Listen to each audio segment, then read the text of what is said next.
kami terus bisa melangkah maju sebagai bangsa yang berdaulat dan bermartabat.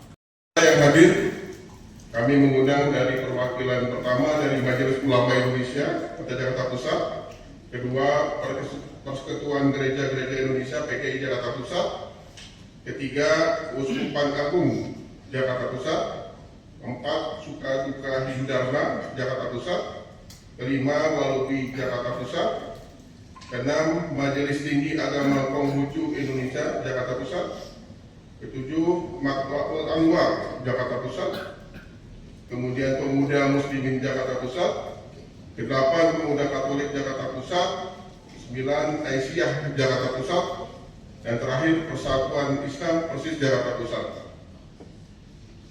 Dasar kegiatan adalah Peraturan Gubernur Provinsi DKI Jakarta Nomor 258 Tahun 2016 tentang Organisasi dan Tata Kerja Badan Kesatuan Bangsa dan Politik.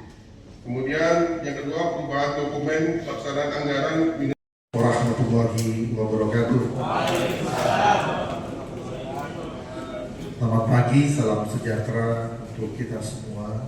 Shalom, Om Swastiastu, Namo Buddhaya, salam kebajikan, salam sehat untuk kita semuanya. Ya, saya hormati hadir bersama kita para narasumber yang sedianya dari pagi tadi sudah siap ya. Saya mohon maaf karena harus membuka satu acara di tempat sebelah sana. Saya ingin menyapa narasumber kita yang terhormat. Yang pertama Bapak Hartono SH MAP. Berikan tepuk tangan buat beliau.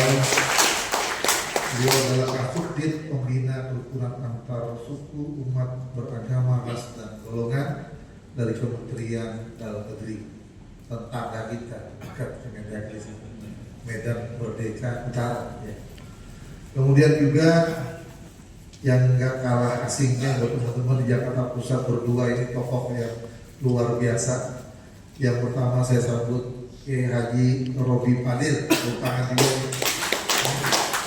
Beliau adalah Ketua MUI Jakarta Pusat, sebagai pejabat keras juga di Kementerian Agama. Kemudian juga ini beliau yang paling keren itu warna bajunya juga cerah gitu ya. Kayaknya udah dekat-dekat istana kayaknya gitu ya. Kita sambut Gus Saifuddin ME.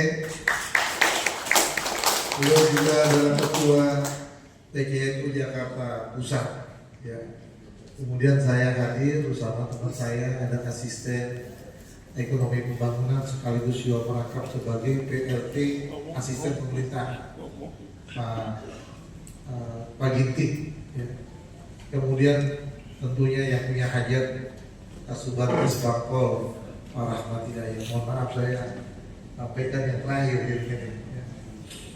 Bapak Ibu para tokoh-tokoh agama yang hadir semua yang ada di sini yang saya hormati, saya cintai, saya banggakan, para tokoh-tokoh masyarakat, para pemangku kepentingan, para pemimpin-pemimpin umat yang ada di Jakarta Pusat yang saya hormati. Yang pertama, mari kita kembali menjaga puji syukur kita kepada Allah SWT, Tuhan yang Maha Besar. Alhamdulillah kita masih rukun-rukun saja, semuanya sehat-sehat semuanya, dan mudah-mudahan kita semua juga diberikan panjang umur yang bermanfaat, umur yang bisa memberikan manfaat buat semua yang kita ada sebagai pemimpin umat.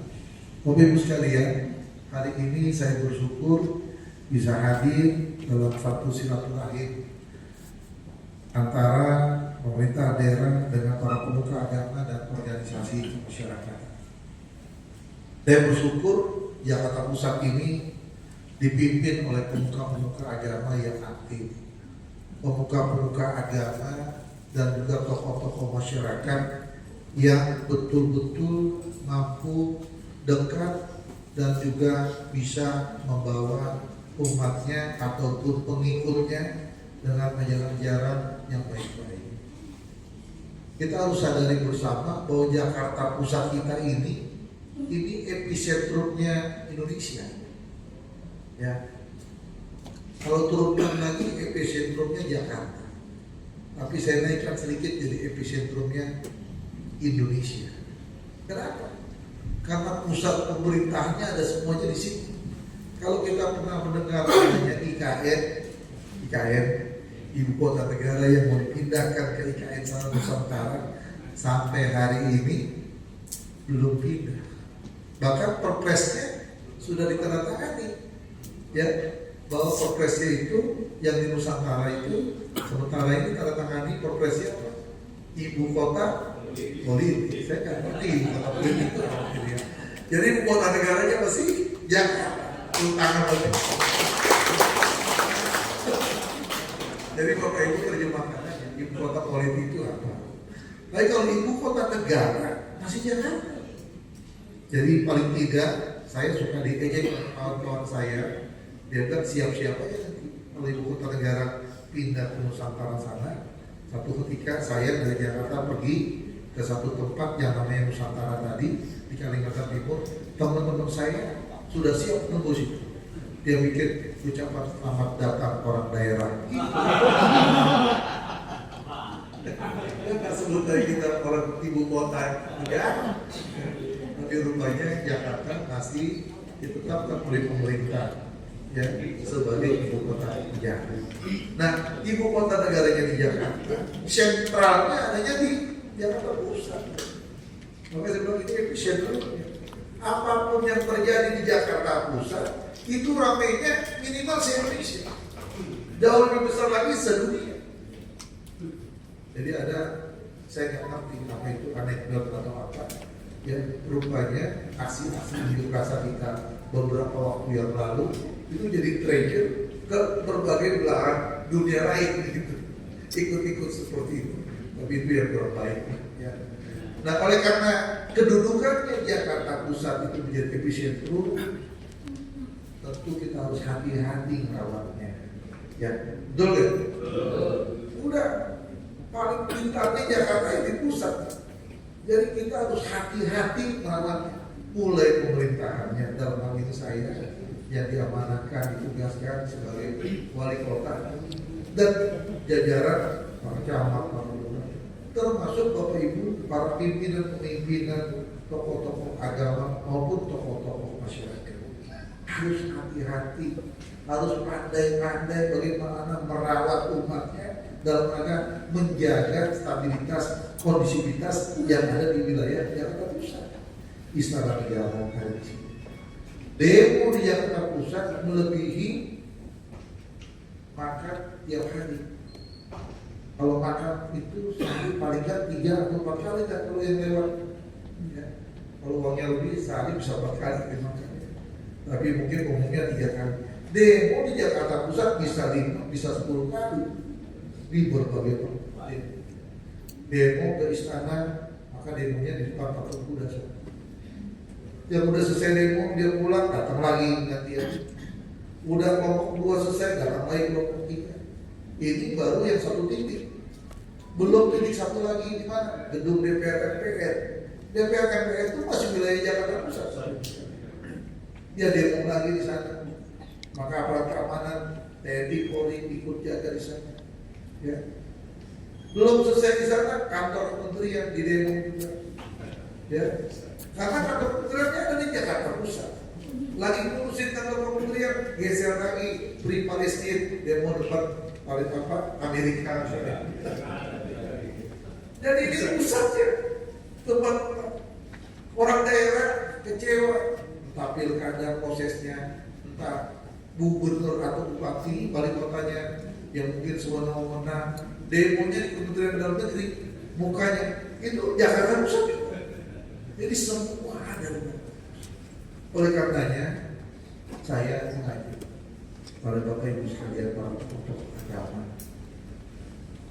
tolong dijaga, dirawat para pengikutnya. Karena Bapak saat ini diberikan kepercayaan menjadi pemimpin. Kata-kata yang Bapak sampaikan itu dampaknya besar. Ya, salah bicaranya maka fatal. Ini harus sadar dulu, ini karena ini Jakarta Pusat.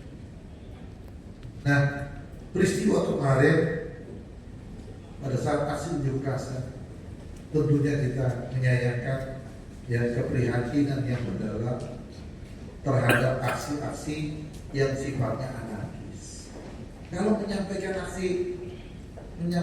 pendapat di muka umum, menyampaikan aspirasi, memang pemerintah memberikan perlindungan bukan cuma sekedar izin, memberikan perlindungan kepada mereka yang mau menyampaikan pendapat. Bayangkan, pemerintah memfasilitasi tempatnya, kemudian mengawal supaya mereka menyampaikan aspirasinya tidak diganggu dan sebagainya, memberikan perlindungan pemerintah.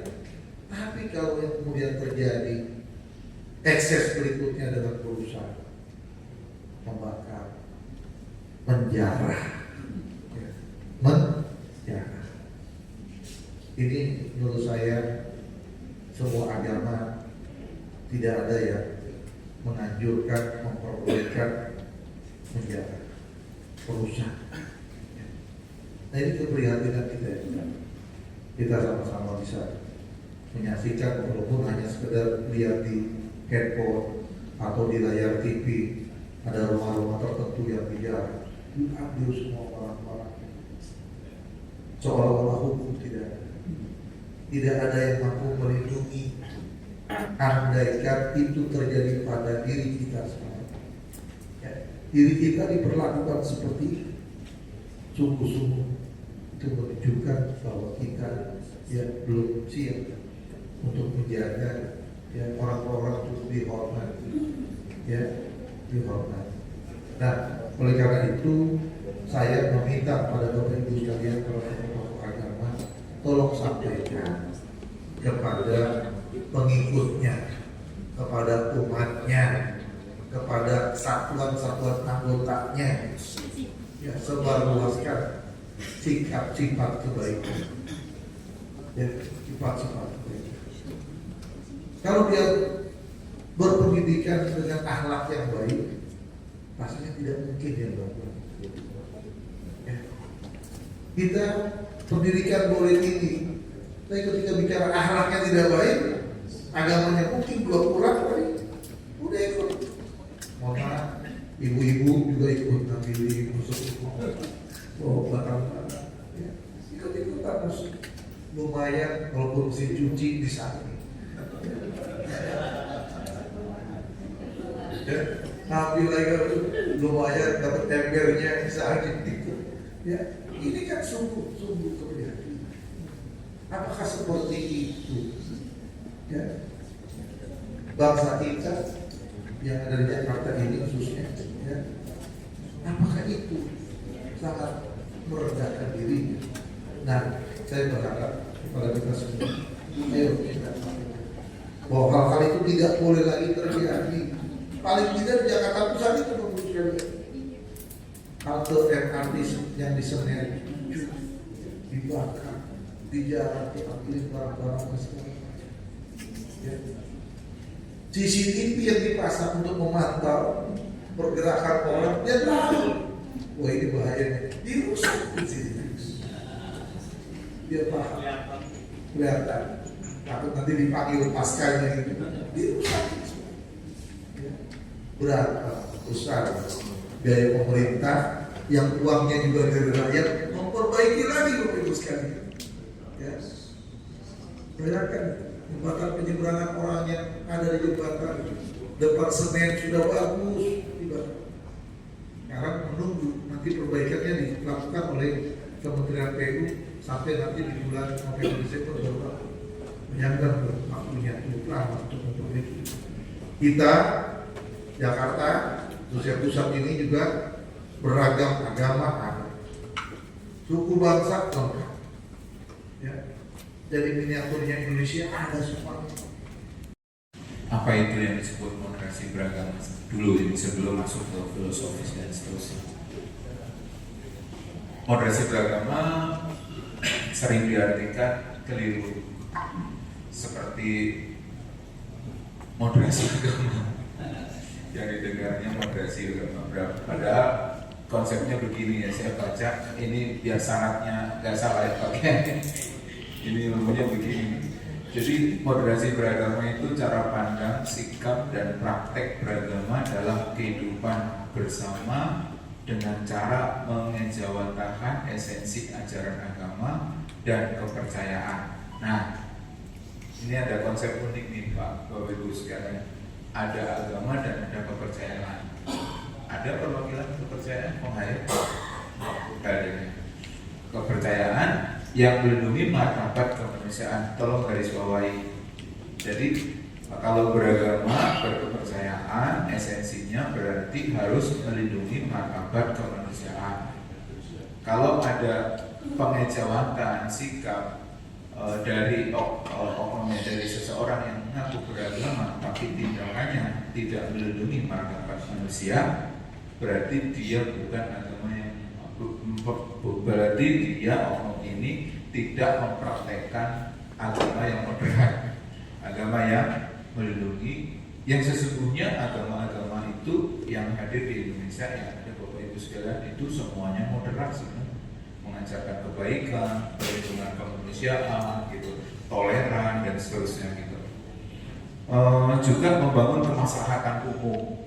Jadi kalau praktek beragama kok menimbulkan kepanikan, ketakutan, kerusakan yang tadi diceritakan oleh Pak Wali Kota, itu bukan mempraktekkan sesungguhnya ajaran dari ajaran mereka. Gitu. Mudah dipahami ya Pak konsep moderasi?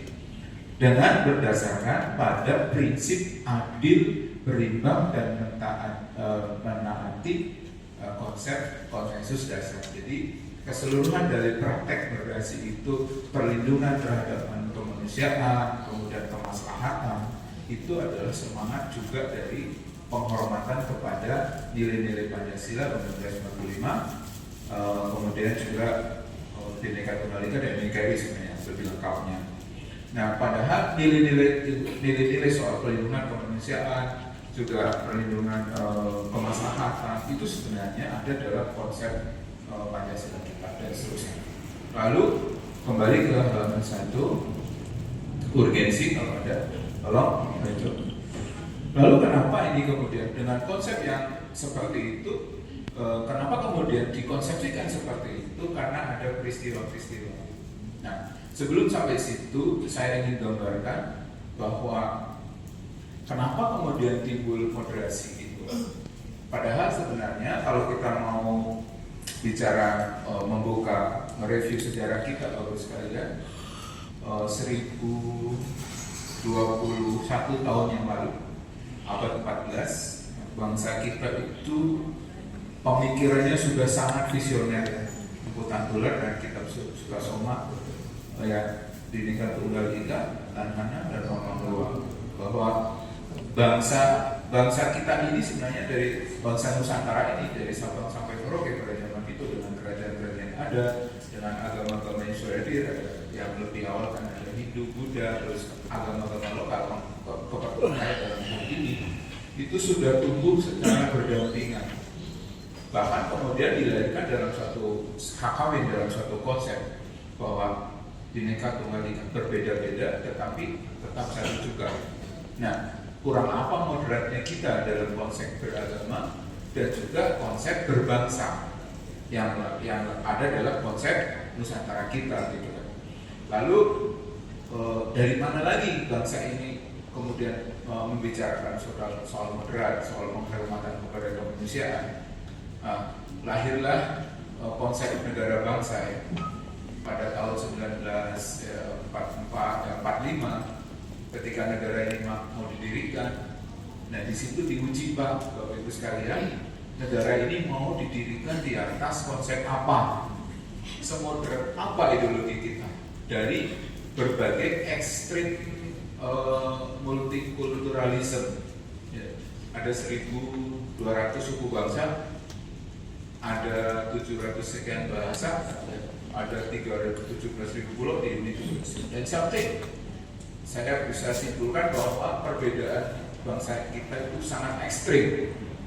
Ya, dari suku bangsa besar sekali, dari bahasa, dari adat istiadat, sangat-sangat variasi. Kalau kemudian kalau kita menyatu, nilai apa yang akan menyatukan kita? Ada dua bangsa di dunia ini yang hampir mirip-mirip Indonesia. Hanya ada dua, India dan Papua Nugini. Ya.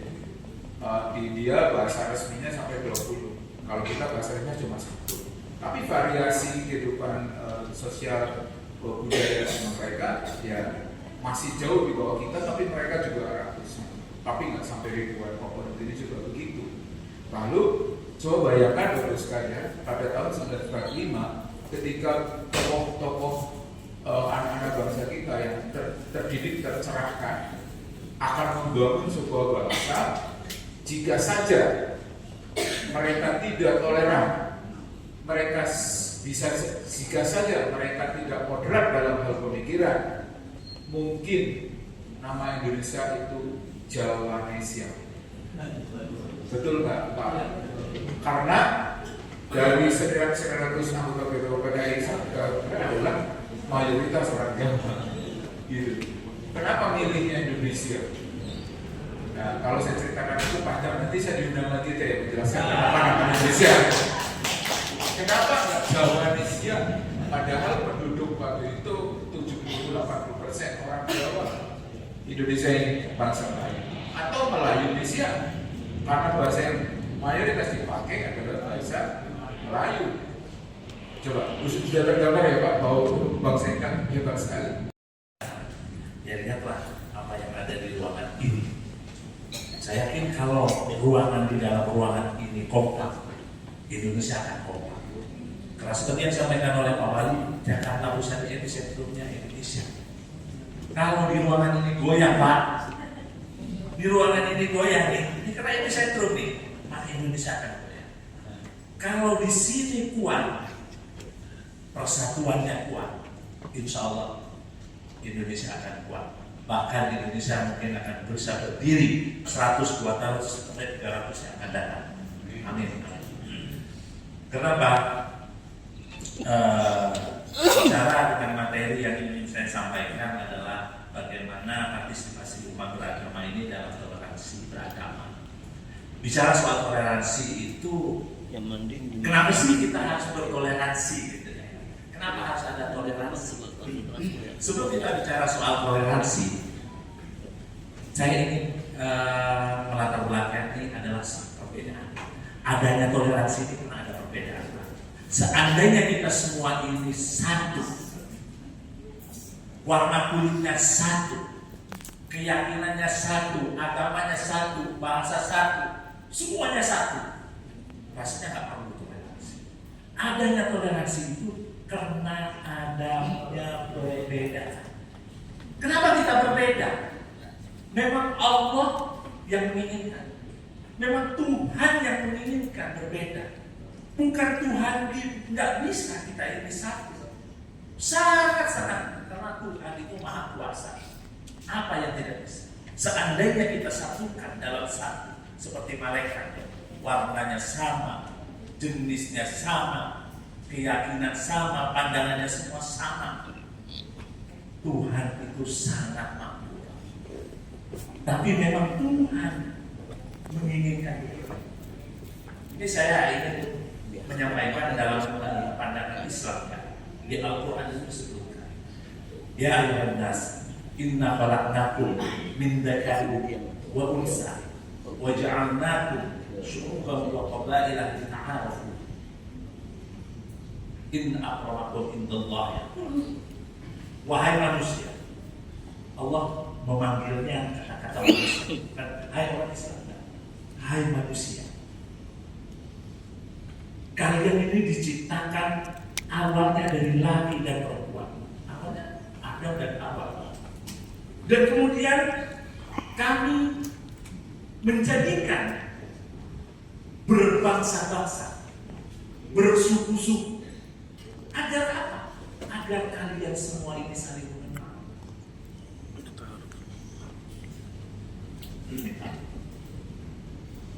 Semua kalau kita saling mengenal inilah, maka menjadi toleransi.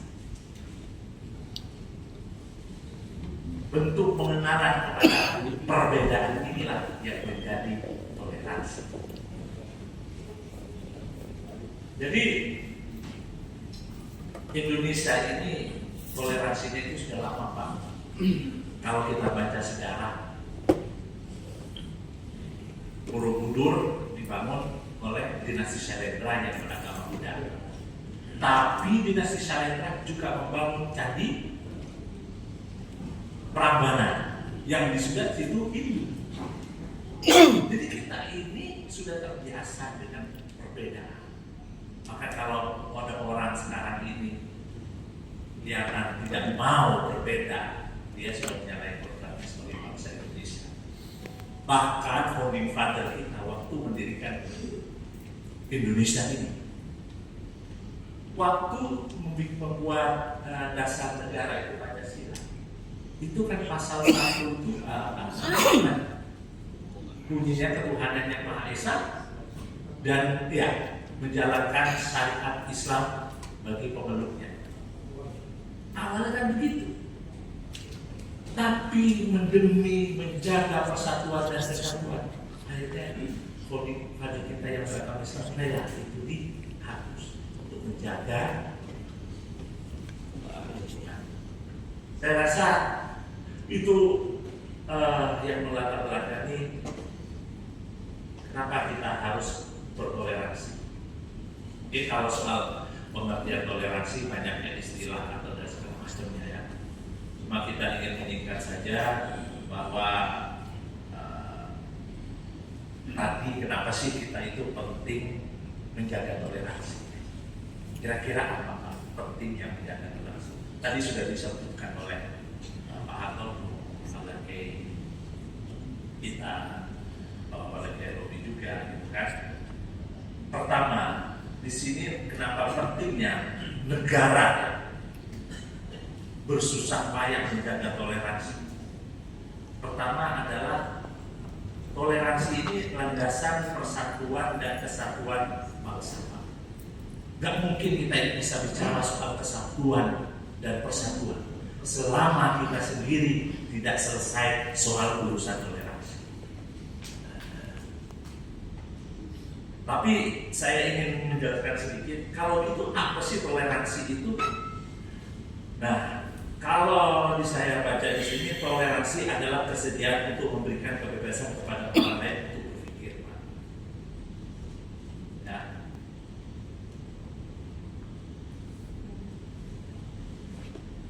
Tidak hanya berpikir, tapi juga berbicara, dan mungkin juga berbeda sudut pandang dari kita.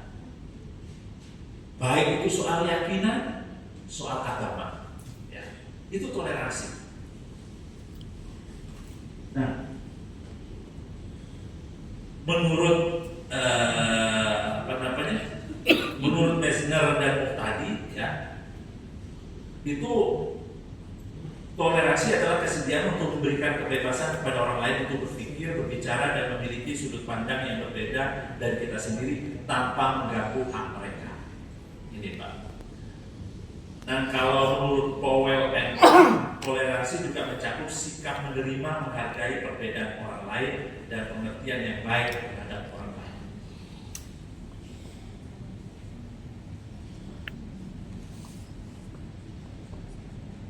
Nah, bagaimana pentingnya toleransi ini dari pandangan negara ya? Kenapa negara ini menganggap penting toleransi? Persatuan dan kesatuan ini tidak akan terwujud Pak kalau tidak ada toleransi. Bayangin, Indonesia ini suatu negara yang dipikul oleh banyak suku, dipikul oleh banyak bahasa dan budaya bahkan agama. Kalau seandainya mereka ini semua ini tidak terjaga toleransinya, persatuan dan kesatuan pasti tidak ada. Indonesia pada akhirnya akan runtuh Pak. Yang kedua, menjaga kedamaian dan keamanan dalam kehidupan masyarakat. Gak mungkin Pak, kita ini akan damai, aman dalam kehidupan bermasyarakat kalau tidak ada toleransi. Bayangin Pak, kalau kita lihat di Timur Tengah, di Afghanistan, setiap saat ada bunyi bom. Mana mungkin kita bisa beribadah dengan baik? Benar nggak? Betul. Setiap saat harus ada saudara-saudara kita terbunuh. Padahal kita contoh Afghanistan ini, agamanya satu, madhabnya aja mungkin yang berbeda. Indonesia Pak lebih besar perbedaan itu daripada Afghanistan. Rentan untuk menjadi runtuh negara itu sangat mungkin, sangat besar potensi. Ketiga pentingnya toleransi ini untuk menghargai kebebasan beragama sebagai hak asasi manusia. Nggak mungkin kalau kita toleransinya ada Pak, teman-teman Buddha, teman-teman Konghucu, teman-teman Kristen bisa beribadah. Karena diganggu oleh sahabat-sahabat, oleh teman-teman Islam.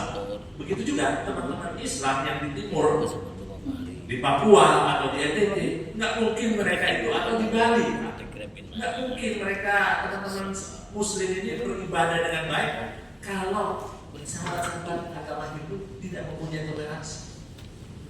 Itu. Nah, bagaimana sekarang bentuk partisipasi masyarakat? Perannya masyarakat ini pertama menghormati ibadah, tidak mengganggu aktivitas ibadah agama lain. Teman-teman Islam boleh mengganggu ibadahnya orang lain ya, agama lain. Bukan tidak hanya mengganggu, bahkan yang tadi Pak Robi bilang menjelekkan. Di Islam nih Pak, kita itu dilarang menjelekkan agama atau sesembahan agama lain. Karena kata Allah, kalau kamu menjelekkan dan mencaci maki agama lain, maka orang lain itu akan mencaci maki Dirimu sendiri. Tuhan kita. Benar nggak Pak? Akhirnya saling maki yang ada. Ini yang terjadi di media sosial. Saya sepakat tadi, kalau media sosial kita jadikan sebagai alat, bukan untuk alat berjam, tapi alat persatuan dan kesatuan kita. Mari kita jadikan media sosial sebagai media dakwah untuk menjaga toleransi.